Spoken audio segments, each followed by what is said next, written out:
Welcome to The Explainer. Today, we're digging into the story behind a documentary that made waves not just for what it revealed, but for how it mysteriously disappeared. Okay, so let's get right into it. We're starting with a real head-scratcher. There's this documentary, right? It's called The Bibi Files. It's getting serious attention, even gets shortlisted for an Oscar, and it's promising these bombshell revelations about Israel's Prime Minister Benjamin Netanyahu. And then, poof! Right when it's picking up steam, it gets yanked from all the major streaming platforms. Just gone. Now, the source material we're diving into today suggests this wasn't just some technical glitch. It frames this disappearance as a deliberate act. And that, of course, leads to the big question that hangs over this whole story. What on earth was in this film that was so explosive?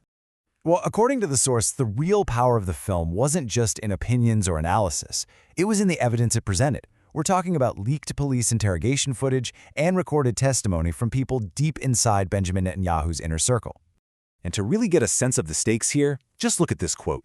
The person who said this, Miriam Adelson, is one of the most powerful and influential political donors on the entire planet. So when she says, "If this comes out, I'm dead," during a police deposition, well, that tells you everything you need to know about the sensitivity of what was about to be revealed. So the heart of the film and the real-world legal trouble facing the Prime Minister all comes down to three major corruption cases. The source material we're looking at argues that these cases are the key, the motive, for basically everything that happens next. And here they are, broken down.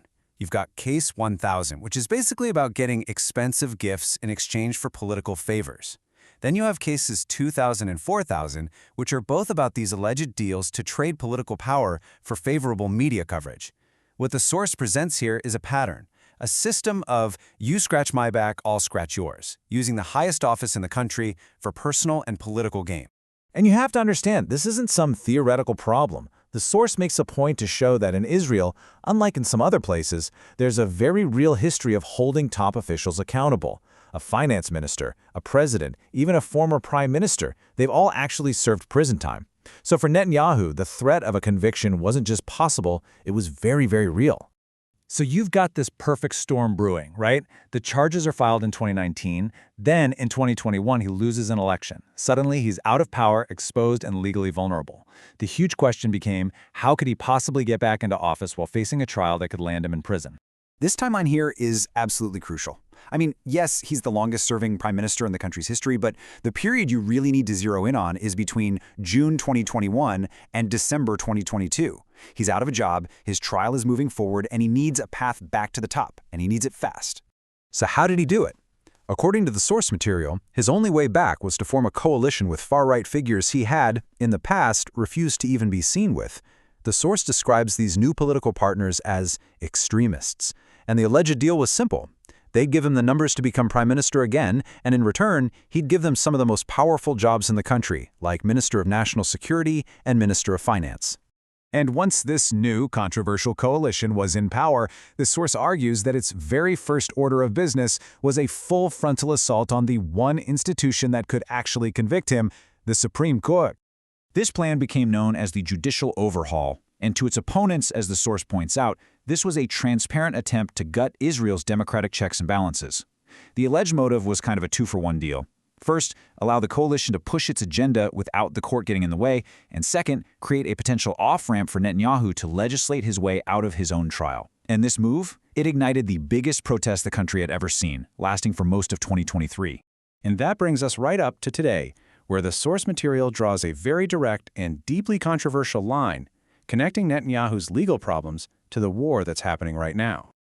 According to the source, the timing is everything. Just as those massive protests against the judicial overhaul were hitting their peak, just as the country was being torn apart by a constitutional crisis, and just as Netanyahu's government was under unbelievable pressure, the Hamas attacks of October 7th happened.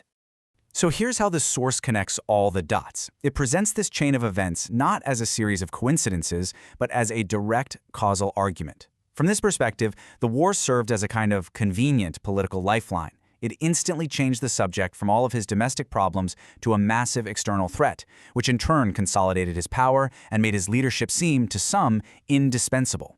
And you can see the effect right here. It was immediate. Before October 7th, the entire national conversation was about the judicial overhaul and the protests. After October 7th, That conversation just evaporated, almost overnight. It was completely replaced by national security. It's like a switch was flipped, and all that political pressure on Netanyahu just inverted. And that right there is the central and frankly disturbing thesis presented in the Bibi Files. The film and the source material we've just walked through ultimately argues that the path to ending the current conflict is tangled up in the political and legal fate of this one man. And that leaves us with a deeply unsettling question for the entire world to think about.